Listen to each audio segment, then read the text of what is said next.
Então, o que acontece? Com o pecado original, como eu falei, né? Deus nos criou livres e é necessário um amor autêntico. Para que um amor seja autêntico, é necessário liberdade. E foi assim que Deus nos criou, né? E Ele colocou para que Ele colocasse a nossa liberdade à prova, porque senão a gente não seria livre, Ele colocou uma condição.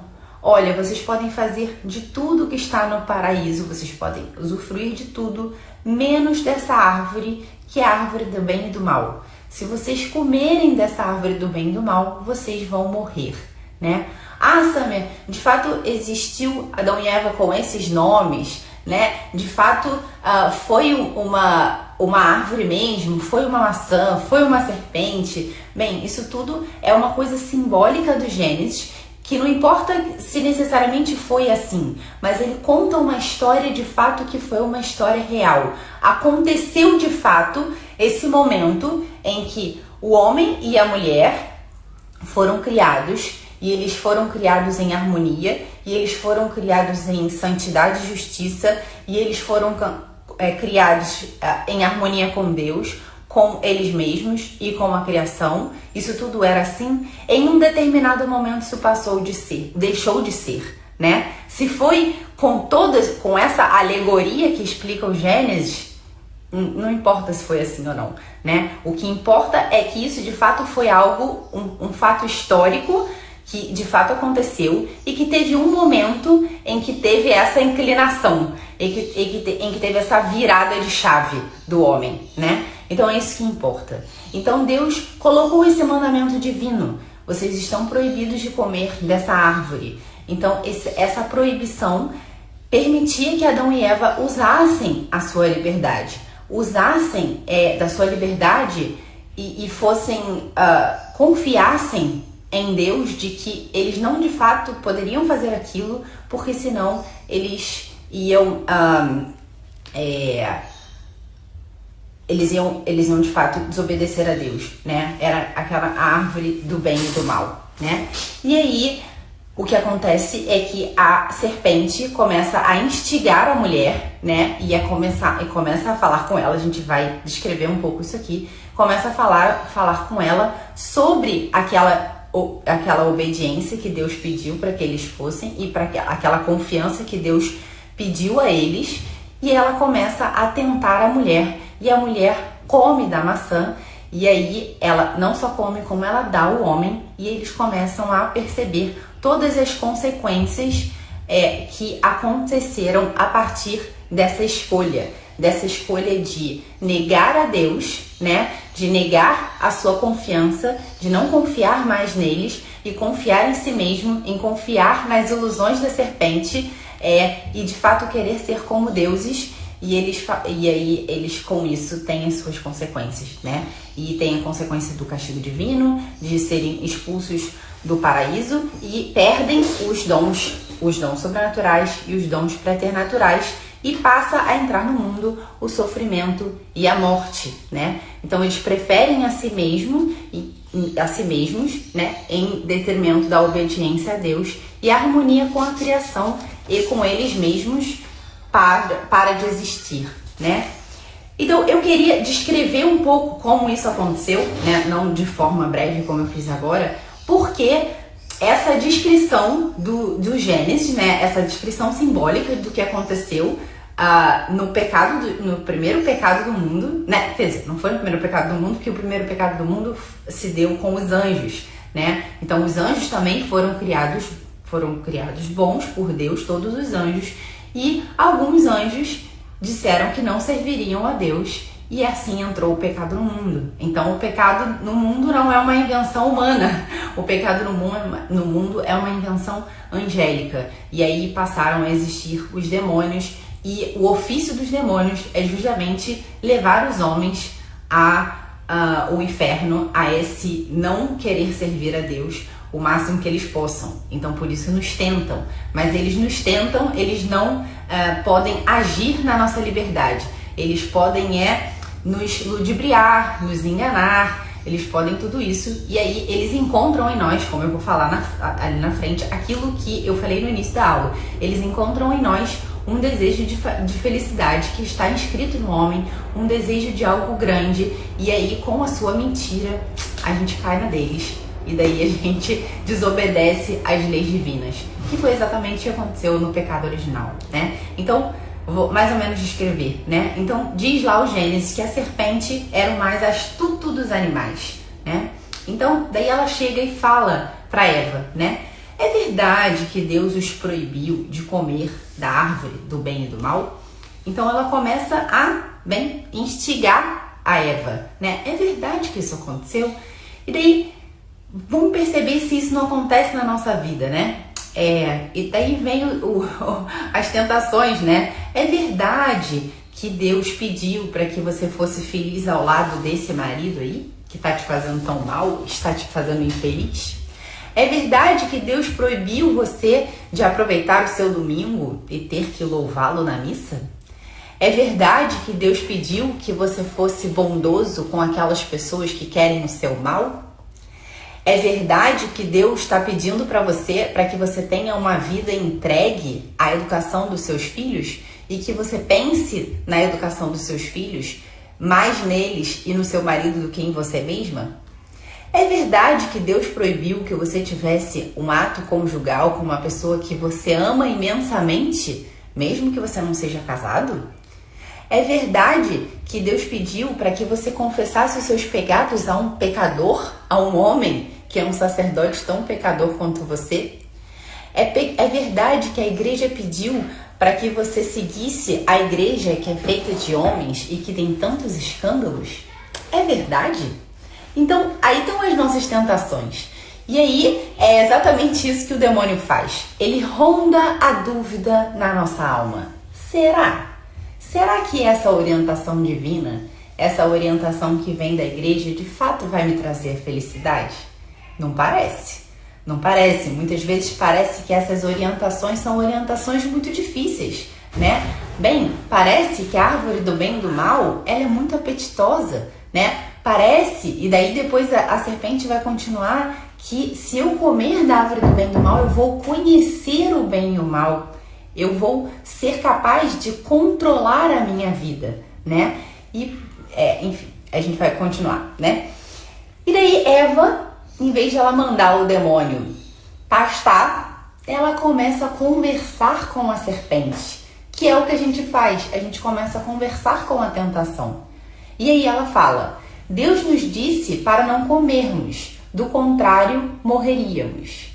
Então daí ela começa a dar uma abertura para que a serpente possa convencê-la do contrário, né? Então daí a serpente continua instilando as suas dúvidas e as suas mentiras, né? Porque de fato o demônio é o pai da mentira, e é assim sempre que o pecado se apresenta. Ele se apresenta como uma coisa muito maravilhosa e cheio de mentira, né? Ele de fato, o demônio nos ludibria com suas falsas verdades, e é o que eu falei, ele se apoia no nosso desejo de sermos felizes, de sermos livres, de termos controle da nossa própria vida, né? E daí a serpente fala: de modo algum morrereis, pelo contrário. Então aquilo que Deus falou para você, isso não é verdade, né? Ele tá fazendo isso porque ele quer controlar a sua vida, ele quer controlar tudo o que ele deseja. Ele não quer que você seja tão grande quanto ele, né? Ele fala: não, seus olhos se abrirão, sereis como deuses, conhecedores do bem e do mal, né? Então a serpente, ela coloca a dúvida: será que de fato eu vou ser conhecedora do bem e do mal? Será que de fato, se eu tiver relação com essa pessoa que eu amo tanto, será que eu vou entrar num caminho de infelicidade realmente? Será que se eu abandonar a minha esposa e o meu marido e a minha família, será que de fato eu vou encontrar um caminho de infelicidade? Não é aí? Será que não tá aí o meu caminho de felicidade, né? Será que se eu prestar mais atenção no meu emprego, na minha vida, em relação à educação dos meus filhos, será que não está aí a felicidade? Já que eu preciso de fato dar uma boa vida a eles, E aí a gente começa a se confundir e a gente começa a colocar valores nobres nessas desculpas, porque a gente começa de fato a conversar com a tentação, né? E daí a serpente engana e ela fala: se comer o fruto, você vai saber a verdade. Se você comer o fruto, se você fizer aquilo que Deus disse para que você não fizesse, você vai saber a verdade. Você vai ser como Deus, você vai controlar a sua vida, você vai de fato ser feliz, né? E muitas vezes a gente começa a pensar isso. Se eu morasse em outro lugar. Se de fato eu encontrasse realmente um marido que me ama. Se eu tivesse filhos. Se eu não tivesse filhos. Se eu pudesse viajar, né? Se eu tivesse dinheiro, as coisas seriam diferentes. Se eu fosse bonita. Se eu tivesse tempo. Se eu tivesse tempo, sim, né? Se eu tivesse uma família. Se eu pudesse trabalhar fora. Se eu pudesse ficar em casa. E a gente começa a conversar com a tentação. E o desejo nosso de felicidade a qualquer custo alimenta esse motor, né? Então daí é isso. Se você comer, você será como Deus. Você vai controlar a sua vida, né? Então, de fato, a gente começa a achar que se a gente tiver coisas que não são a nossa circunstância, que não são a nossa realidade, aí sim a gente vai encontrar felicidade, né? A gente começa a procurar coisas que estão fora da nossa realidade, fora da nossa circunstância, né? Então, justamente a tentação é isso. Faz o que você quer, porque no final das contas, Deus é amor, Deus quer a sua felicidade, Deus quer que você seja feliz. Então, se você tá vendo que a felicidade está aí, vai com tudo. Você pode com as suas próprias forças alcançar a felicidade que você tanto deseja, né? Então, há de fato algo escondido que Deus não quer que você saiba para que Ele possa te controlar. E é essa a tentação do demônio, é isso que ele faz com Eva, né? Deus não quer que você coma da árvore do bem e do mal, porque Ele quer te controlar. Ele não quer que você seja tão grande quanto Ele. Ele não quer que você conheça o bem e o mal. Ele quer te manter aqui, desse ladinho, quietinho. Ele quer te controlar. Ele quer que você se utilize do ópio do povo, como as pessoas diziam, né? Então, o pecado começa a aparecer algo bom, né? E às vezes o pecado começa a aparecer algo razoável. E nossa, né? Às vezes o pecado parece ser a coisa sensata a ser feita, né? E muitas vezes agir de acordo com o nosso egoísmo, com aquilo que a gente acha que vai nos dar felicidade, parece o mais sensato, parece o mais ecológico, parece o mais humano, né? Parece que as orientações que dá a igreja, as orientações que dá Deus, parece que essas orientações, essas sim são desumanas. Essas sim não levam em consideração o meu amor, o meu sentimento, o meu desejo de felicidade. Essas sim querem amputar em mim aquilo de grande que eu posso ser. E a gente começa a relativizar as orientações divinas, né? Não deve ser bem assim, essas orientações estão sendo dadas por homens, esses homens que também são tão pecadores quanto eu.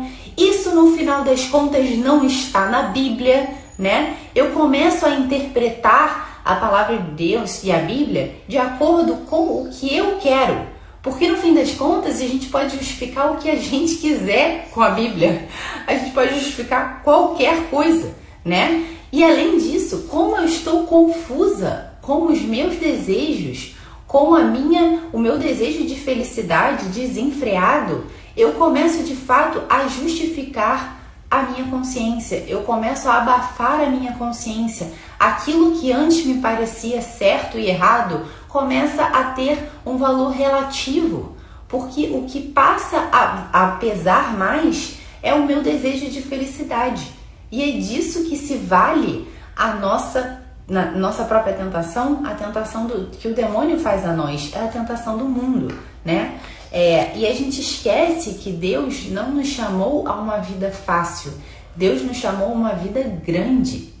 Então Deus não nos chama a fazer aquilo que nos apetece simplesmente. A gente vai ver um pouco mais pra frente que nem sempre aquilo que me apetece é de fato o melhor para mim, justamente por conta do pecado original, né? E aí a gente começa a querer, enfim, agir de acordo com só os nossos sentimentos, e a gente esquece que por conta do pecado original, aquela harmonia que existia antes, ela não está mais presente.